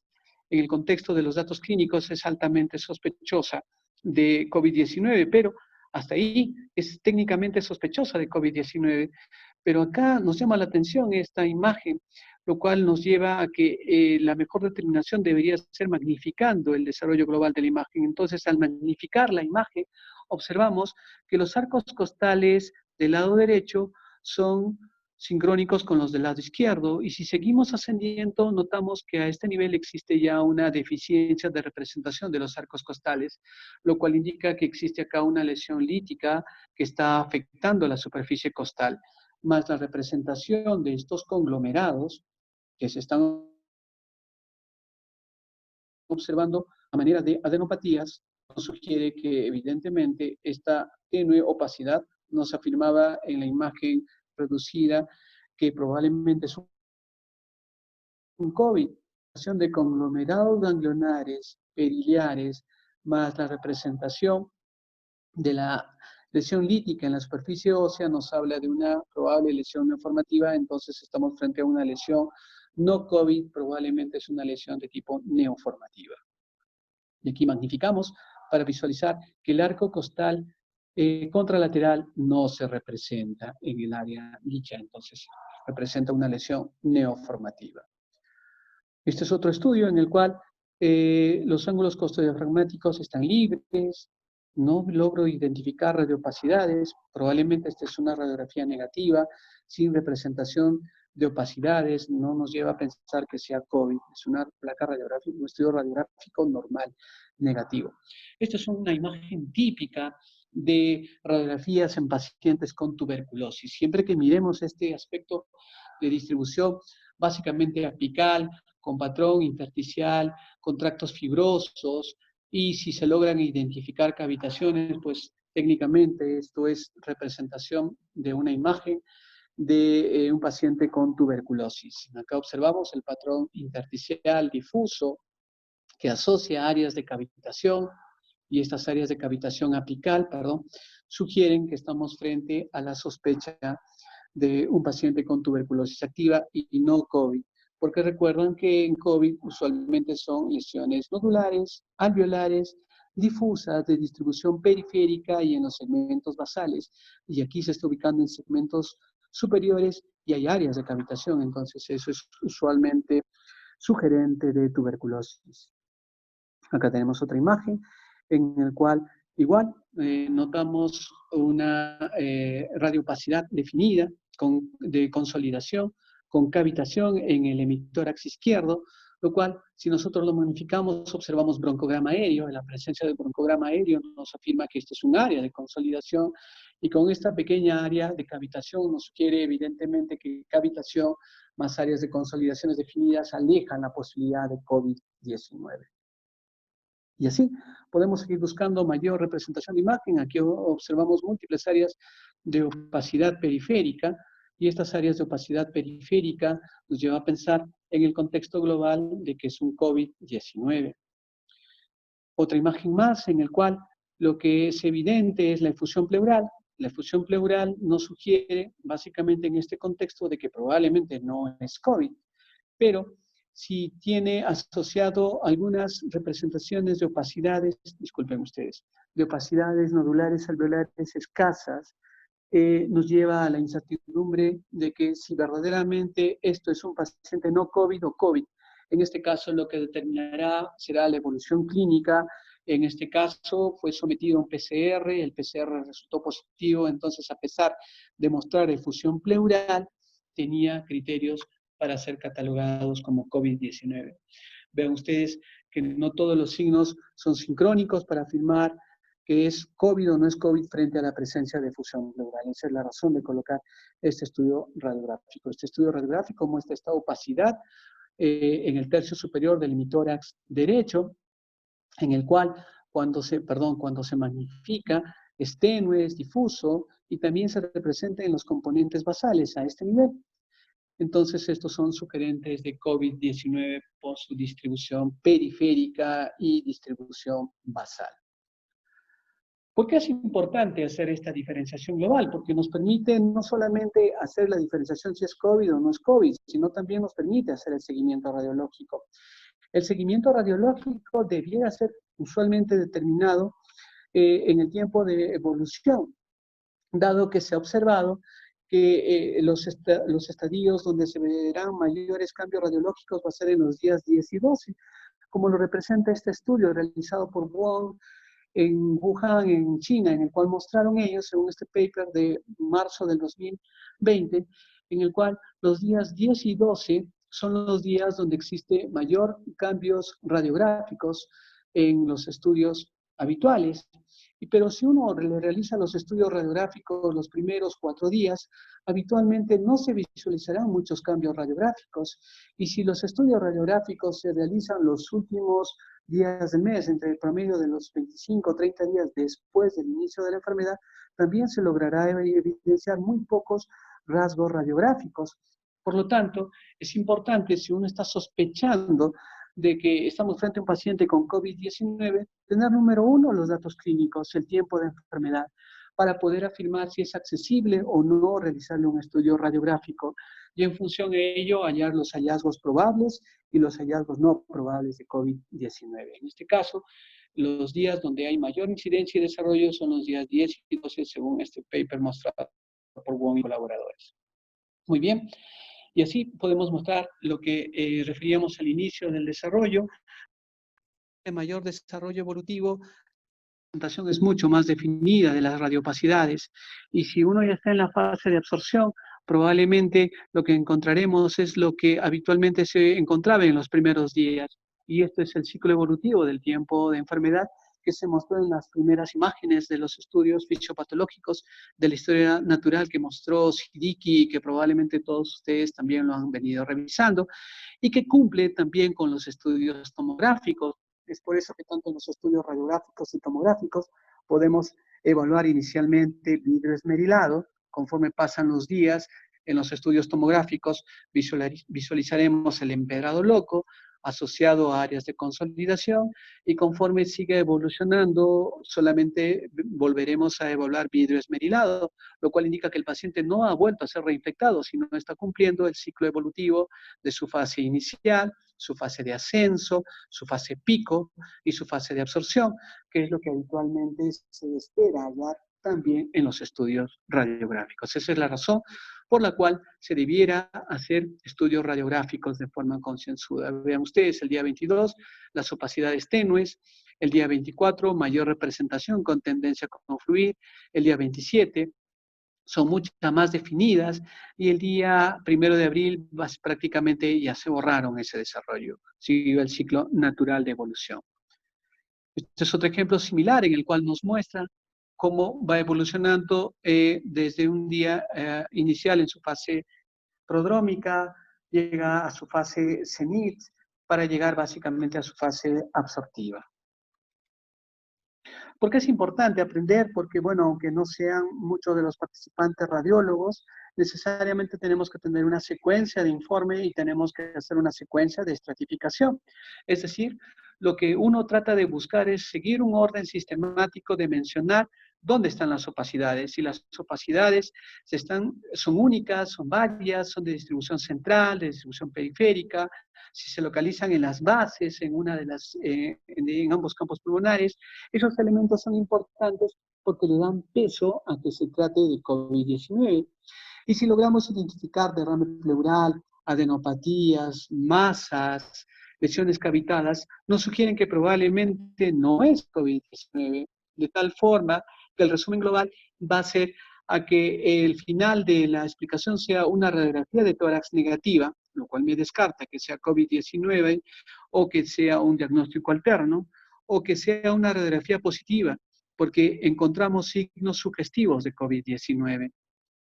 Aquí observamos un ejemplo global en el cual la distribución de las radiopacidades periféricas con predominancia en los segmentos basales sugiere que es COVID-19. Entonces, en el parénquima pulmonar sí existen opacidades. Entonces, nuestra impresión debe concluir como radiografía positiva, básicamente positiva, con opacidades alveolares, reitero, sugestivas de COVID-19. En el contexto del SCORE, necesariamente tenemos que utilizar un nivel de estratificación. Existen varias formas de clasificar en SCORE. Acá trato de mostrarles una forma muy sencilla. Probablemente el doctor Jordi Català tiene otro score, el score ERBI, que es mucho más complejo, nos da muchos más detalles.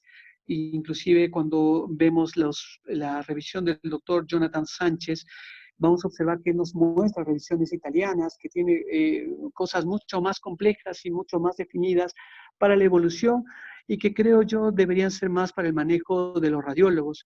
Pero para un contexto multidisciplinario, yo creo que este es un score mucho más sencillo, el score RALE.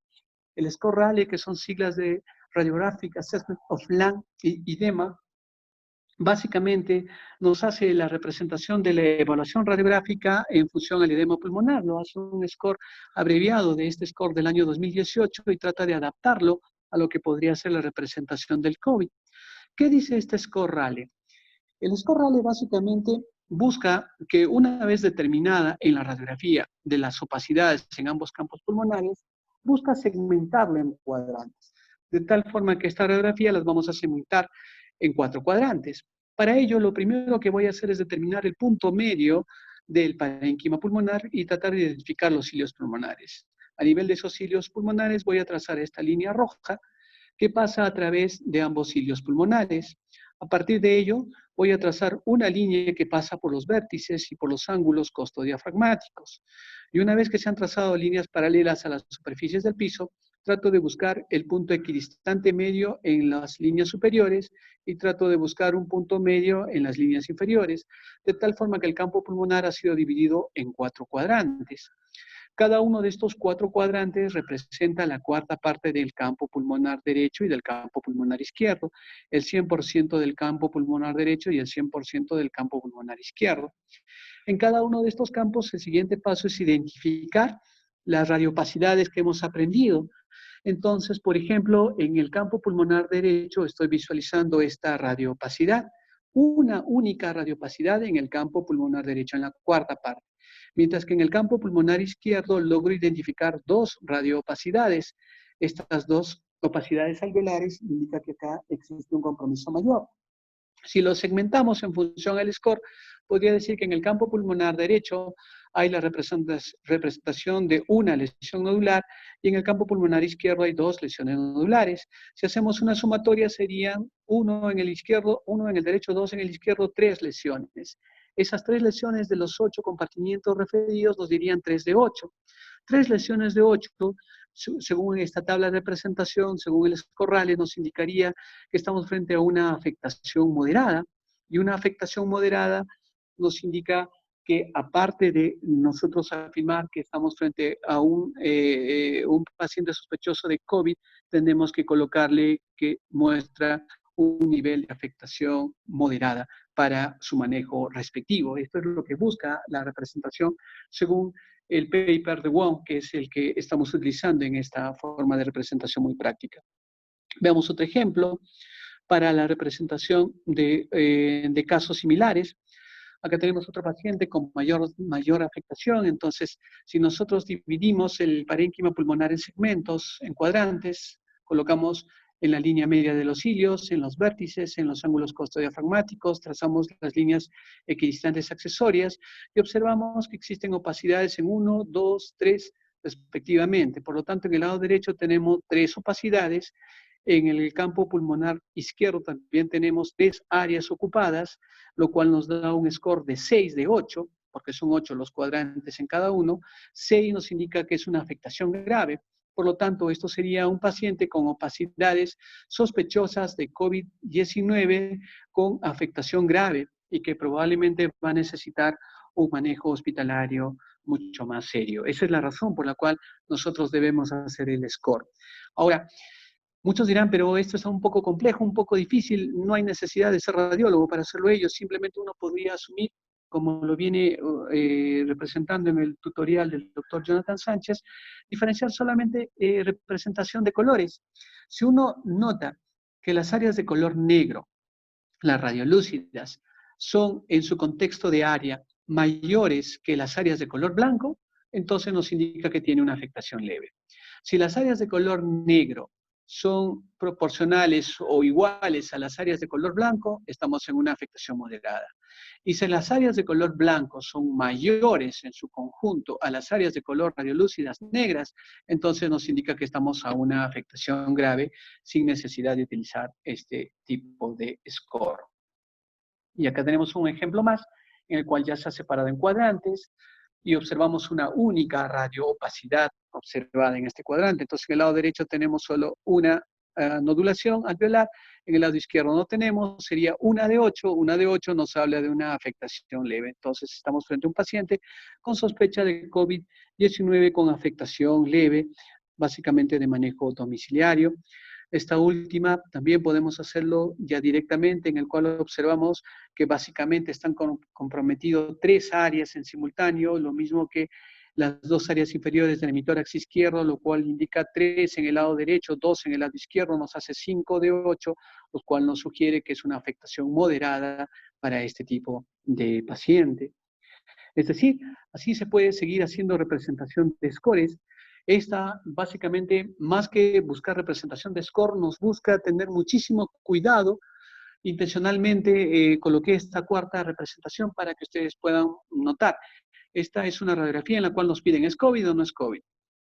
Lo que nos llama la atención de este es un estudio radiográfico tomado en un portátil, en anteroposterior, lo cual indica que el paciente está echado, donde se observan densidades, básicamente predominio periférico y basal. Y a pesar de que sea un estudio en portátil y pareciera que el paciente tuviera cardiomegalia y un engrosamiento de los manguitos peribroncovasculares, la representación del trayecto de la opacidad periférica y la representación basal nos sugiere que es COVID-19.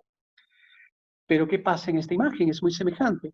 La diferencia es que esta opacidad es central, no hay mucha representación periférica. Y acá aparentemente hay obturación del seno costodiafragmático izquierdo, y aquí sí se evidencia una cardiomegalia definida. Este es un edema agudo de pulmón, que es la diferencia con el otro estudio, que básicamente sí era COVID-19 en un portátil, en cambio en esta la representación es central con cardiomegalia definida y efusión pleural, lo cual le quita la potestad de que sea COVID-19. Las conclusiones finales es que la radiografía de tórax, bueno, es cierto, es de baja sensibilidad y especificidad, pero utilizado con un tiempo de enfermedad adecuado de más 3-4 días nos podría dar muchos aportes clínicos. Es un método accesible, barato y sigue teniendo un rol básicamente en el diagnóstico y en el estadio evolutivo de la evolución.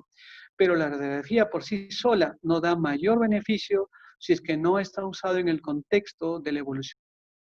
En este momento, es la presentación del doctor Jonathan Sánchez Condori. Él es un médico radiólogo peruano, trabaja en Lima, y probablemente esta es una de las representaciones de radiográficos, dura más o menos hora y media su representación. Es muy interesante, muy actualizada, da muchos artículos actuales. Diría que esto es uno de los artículos más hermosos en el momento actual para las personas que están interesadas en aprender básicamente radiografía con el COVID-19.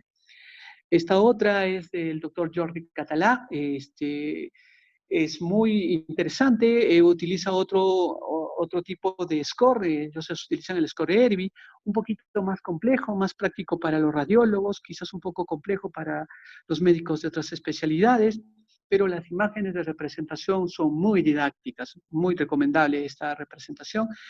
Esto es de un grupo peruano, de médicos peruanos que radican en España, que forman parte de una plataforma que se llama Médicos Perú COVID-19.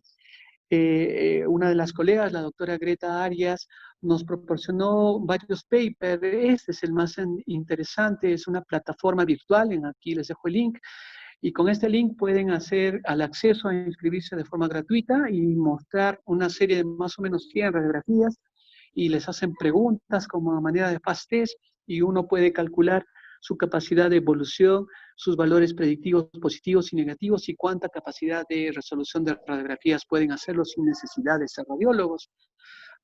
Muestra muchas imágenes semejantes a las que les he mostrado a manera de preguntas para que ustedes puedan tener mayor resolución. Finalmente, este es otro médico peruano, un neumólogo, el doctor Samuel Pecho, que realiza mucha interpretación de imágenes radiográficas. El día de ayer hizo un curso gratuito de interpretación de espirometría que lo pueden encontrar en las redes sociales. La semana pasada hizo un curso de OIT muy didáctico, muy básico de aprendizaje. Y este domingo, si no me equivoco, hace la representación de un tutorial de tuberculosis de un nivel básico para las personas que están interesadas. Les comparto estos tutoriales que básicamente son adecuadas y muchos de ellas de médicos peruanos. Muchas gracias. Muchas gracias, Rodolfo Cairo Guaringa, amigo mío, médico radiólogo del Hospital de Ramiro Piade Prialé. Gracias por ese tiempo que nos has dado a todos, a nombre del Comité de Salud Pública del Colegio Médico Consejo Regional 4 de Huancayo. Entonces, ahora vamos a pasar a las preguntas. No se preocupen, va a estar colgado en YouTube esta presentación. Lo que quiero es ahora las preguntas para que directamente pueda responder el doctor Rodolfo Cairo. Si lo tienen, lo pueden escribir a través de mensaje. A ver, empezamos, Rodolfo. Primero, la mayoría te está felicitando y agradeciendo y, bueno, una brillante exposición. Dice que hay pacientes que están estables y que tienen radiografía comprometidas. ¿Cuándo referirlo o tomar otra radiografía de control? Según lo que estábamos mostrando en las evoluciones de los grupos de estudios de WU, básicamente, que son los que han hecho estudios más amplios, y en los papers italianos refieren que habitualmente un estudio radiográfico debiera hacerse entre el tercer y cuarto día en un paciente presintomático o asintomático que no muestra mayores criterios clínicos. Usualmente en los días 10 y 14 es el día el cenit del desarrollo, donde mayor posibilidad de datos radiológicos podemos hallar. De tal forma que si nosotros estamos frente a la sospecha por los elementos mostrados de paciente COVID-19, ya no deberíamos ya ni dudarlo, pasarlo inmediatamente al siguiente nivel de atención para que ellos tomen la decisión a posteriori. Si solamente observamos tenues opacidades y el paciente clínicamente está estable, pues yo creo que podemos manejarlos dentro de nuestra atención primaria, en nuestro consultorio o en nuestro puesto de salud sin necesidad de referirlo, y básicamente es manejo sintomático y manejo domiciliario y pedirle una radiografía de control entre el cuarto a quinto día para ver el seguimiento evolutivo, básicamente en ese dilema. Dice, ¿qué modelo de informe radiológico recomienda para interpretar? El que les propongo es este básico, propuesto básicamente por el grupo de WU y colaboradores. Cuando hablamos de equipos multidisciplinarios, en el cual el médico que está recibiendo la información no es radiólogo, si evidentemente existe el apoyo de que es un médico radiólogo el que va a evaluar y va a leer el estudio radiográfico, pues las escalas son diversas. De preferencia, pues utilizar las escalas italianas que hacen scores mucho más complejos con 18 ítems y de mayor evolución. Pero si estoy frente a la representación de un médico general en un puesto de salud, Estoy frente a un clínico que sus nociones son básicamente en la radiografía, pues yo creo que el score Rale que hemos mostrado solamente sugerir dos conceptos: ¿es radiografía positiva o es radiografía negativa? No hay otra opción de darle, como muestran los demás scores, altamente sugestiva, probablemente sugestiva, diagnóstico incierto, que muestran los diferentes scores y paper que pueden encontrar ustedes en la bibliografía. Pero básicamente este score que muestro es mucho más práctico para un equipo multidisciplinario. Perfecto. Dice, ¿cada cuántos días se deben pedir una radiografía para el seguimiento de la evolución? Bueno, lo hemos referido hace un instante y yo creo que en promedio entre el cuarto a quinto día debiera ser nuevamente un nuevo estudio radiográfico, siempre y cuando el paciente está marchando mal. Pero como lo mostramos en las partituras del glosario Fleischner, si el paciente está clínicamente estable, no tiene fiebre, no hay malestar, está respondiendo a los sintomáticos, no necesita radiografía de control, es suficiente la primera radiografía y esperar que evolucione favorablemente, no necesita otro tipo de radiografía. Si el paciente está inestable, estoy en un centro alejado, sí sería prudente pedirle al cuarto o quinto día una nueva radiografía contraria y ver el estado evolutivo. Si aumenta las áreas de opacidad y observamos efusión, observamos otros criterios, pues pasarlo al siguiente nivel superior. Un patrón mixto, ¿cómo puedo saber si es o no es COVID? Dice. Básicamente, primero los datos clínicos, el tiempo de enfermedad, la evolución, sus contactos. Nos va a dar la diferenciación si estamos frente a un paciente con sospecha de COVID. Número uno. Número dos, básicamente esperar que el paciente tenga otras radiografías de control. Si no tiene radiografías de control, entonces mucho va a primar los hallazgos evolutivos, hallar los 6 datos clínicos de datos probables de COVID sospechoso. Y si encontramos pues una mixtura, que es lo habitual en nuestro medio, encontrar efusión pleural en un paciente con tuberculosis que ahora tiene COVID-19, en ese caso mucho va a primar el conocimiento clínico del médico que está en ese momento en desarrollo. De todas formas, aunque no lo dejé publicado, disculpen ustedes, voy a dejar en breve a través del WhatsApp a que me manden todas las personas involucradas sus radiografías y darles mi apreciación, al menos indirecta, de qué imágenes están sospechando y qué imágenes deberían pasar al siguiente nivel de atención. En tu experiencia que has tenido, Rodolfo, ¿hay cambios en la evolución radiográfica con el empleo de enoxiparina o metilprednisolona? Por supuesto, por supuesto. El hecho de agregar sintomáticos, en este caso corticoides, antiinflamatorios, altera básicamente toda la cascada de Siddiqui que nos muestra y evidentemente pues va a alterar toda la cascada de prostaglandinas, leucotrienos, todas las tormentas citoquinas va a ser alterada. Si empleas básicamente corticoides va a alterar básicamente las proteínas de membrana, el acceso de las proteínas JAK y todo este desarrollo va a alterar de tal forma que se va a retardar o prolongar la evolución tanto en tomografía y en radiografía. Sí lo va a alterar. El empleo de acitromicina, por supuesto, el empleo de la hidroxicloroquina, aparte de alterar el pH y la variabilidad dentro del endosoma, va a afectar el tiempo evolutivo y los cambios inflamatorios, lo cual va a generar que la respuesta inflamatoria esté retardada y eso va a ser evidenciado en una radiografía como una radiopacidad mucho más extensa, mucho más prolongada. Y ahí mucho va a primar en los aspectos fisiopatológicos. El resumen, yo diría, de esta exposición que parecía un poco aburrida, es que no hay razón, no se concibe que solamente se pretenda dar medicamentos en forma escalonada o exagerada. Yo creo que teniendo los conceptos fisiopatológicos bien definidos, se van a dar cuenta todos los presentes de que no necesitamos utilizar medicamentos, que básicamente esperar el tiempo evolutivo y controlar con sintomáticos, que es lo que se propugna. Otra pregunta, Rodolfo. ¿En pediatría se cumple con los mismos criterios radiográficos? No siempre. En radiografías pediátricas, habitualmente lo que más se visualiza son las opacidades nodulares periféricas, que es el patrón más habitual. En los bebés, básicamente es el patrón definido. Las áreas de consolidación nos podrían indicar ya estadios avanzados.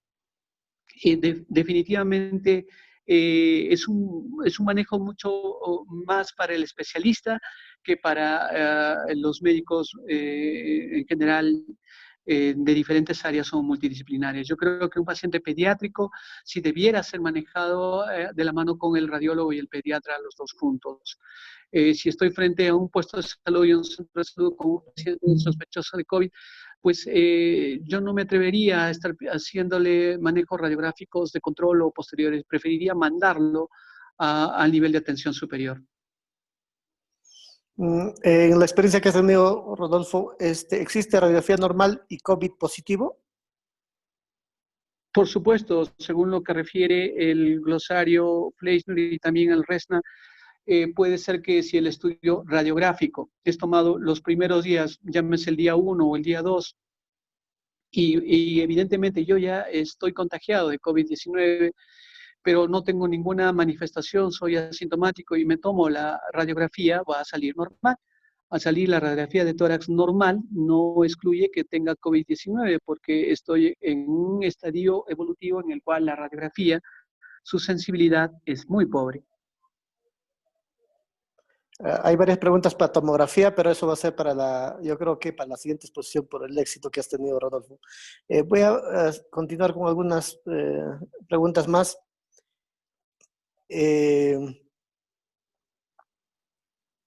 Bueno,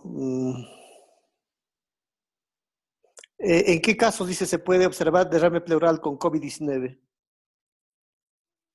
Usualmente en pacientes asociados a otros procesos inflamatorios, llámese pacientes que han estado recibiendo medicamentos, pacientes ya con comorbilidades, pacientes con insuficiencia cardíaca, pacientes que ya tengan otro factor asociado. Es habitualmente un evento que desequilibra y produzca más efusión pleural. Es el factor habitualmente asociado. Comorbilidades asociadas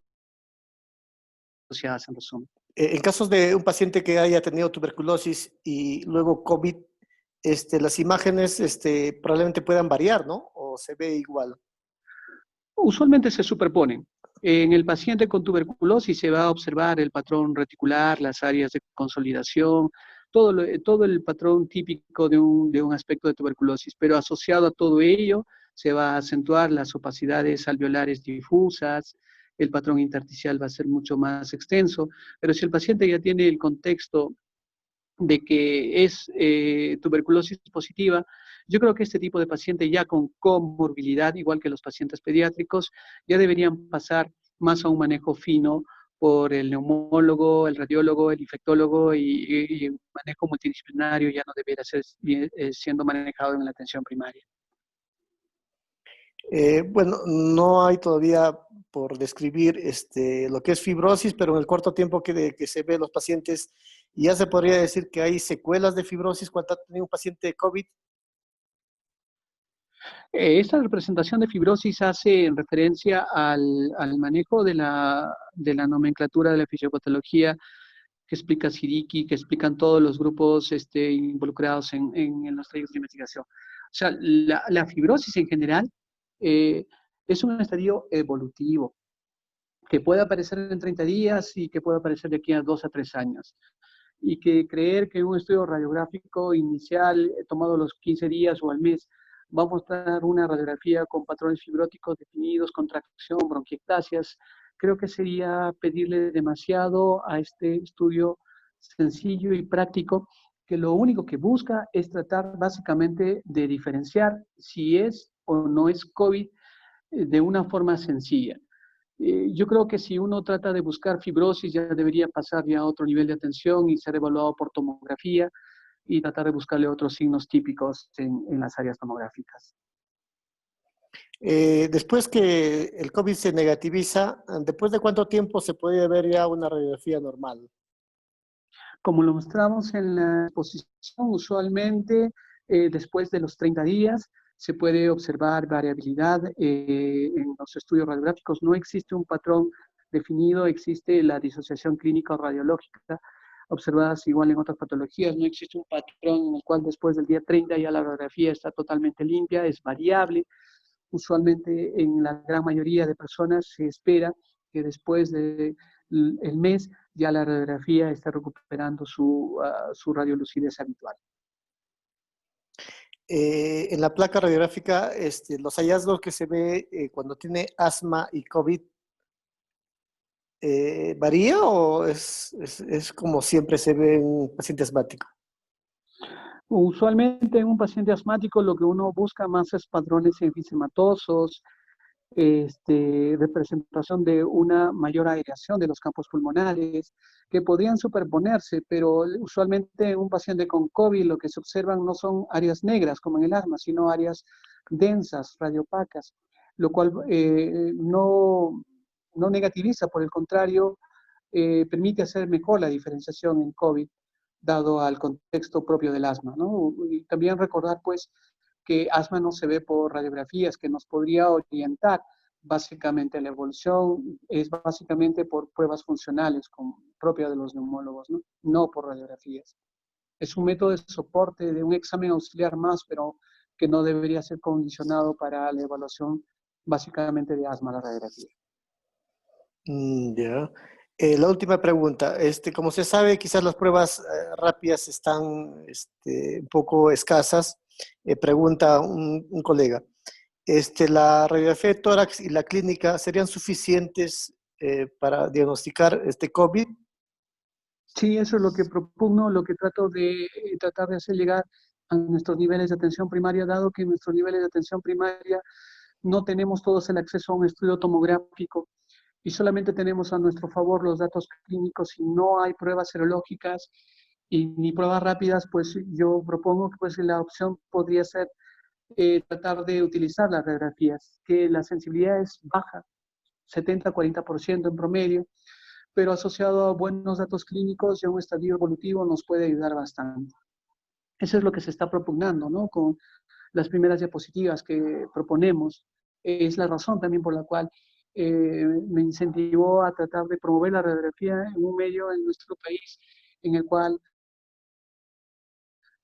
nos va a dar rápidamente la evolución. Nosotros trabajamos en un hospital en el cual básicamente el paciente sospechoso pasa al tomógrafo, inmediatamente se está haciendo su diferenciación, el paciente va a ser operado y en el preoperatorio dicen, bueno, no voy a hacer COVID, entonces mejor pídanle su tomografía y estamos irradiando al paciente, pero estamos haciendo un diagnóstico mucho más detallado. En cambio, con la radiografía, pues nuestra capacidad de sensibilidad es bien baja, es muy probable que puede salir negativo cuando verdaderamente es positivo, pero buenos datos clínicos en un nivel de atención primaria, en ese grupo grande que mostramos, que representa el 81% de la población que está sujeto como neumonías leves y IRAS, yo creo que a ese gran grupo podemos abordarlo básicamente con radiografías, como mostramos en las diapositivas.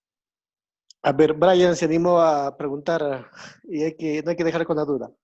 Dice, ¿cómo podría identificar una reinfección por COVID por radiografía? Si esta radiografía es más grave, ¿no? ¿O cómo se puede ver? En este caso sí, lo que deberíamos hacer es un seguimiento global de todas las radiografías tomadas y tratar de recibir el aporte y el apoyo de la tomografía. En este caso ya en particular, en esencia, yo creo que la radiografía ya no nos va a servir mucho. Yo creo que ya debería pasar al siguiente nivel de atención con tomografías. La radiografía no nos va a apoyar mucho, sí nos va a mostrar las lesiones evolutivas, si ha seguido un ciclo evolutivo normal desde, como mostramos en las imágenes, desde radiolucidez a imágenes que se van haciendo más concéntricas y luego existe el proceso de reabsorción absortivo, es muy probable que volvamos a ver nuevamente radioopacidades en esas áreas radiolúcidas. Pero en este caso en particular, en un paciente que está teniendo reinfecciones, lo cual es raro, probablemente necesita ya un manejo tomográfico más que radiográfico. Muchas gracias, doctor Rodolfo Cairo Guaringa, médico radiólogo del Hospital Ramiro Priale. Y asimismo invitarles, ya está escrito ya en el grupo de chats, la página donde puede ingresar a través de YouTube y revivir estos momentos de la exposición de nuevo. A nombre del Comité de Salud Pública del Consejo Regional 4 Huancayo, le agradecemos, doctor Rodolfo Cairo Guarenga. Asimismo, le comprometemos para hacer la segunda parte, que es tomografía. Muchas gracias, Rodolfo Cairo. Muchas gracias, doctor. Muchas gracias a los participantes y lamento si es que nos hemos extendido demasiado, casi 2 horas. Muy gentil y bueno, cualquier duda, ya no ayudarles, les dejo mi correo, es rodolfocairo, todo junto, @hotmail.com, para las personas que quieran que se les apoye con algunos estudios radiográficos que tengan en sus quehaceres o en sus puestos, centros de salud, ya no hacerles útil y bueno, a seguir cada día con este desarrollo. Muchas gracias. Gracias, gracias, Rodolfo. Gracias, Angelito, por las imágenes. Buenas noches a todos, colegas.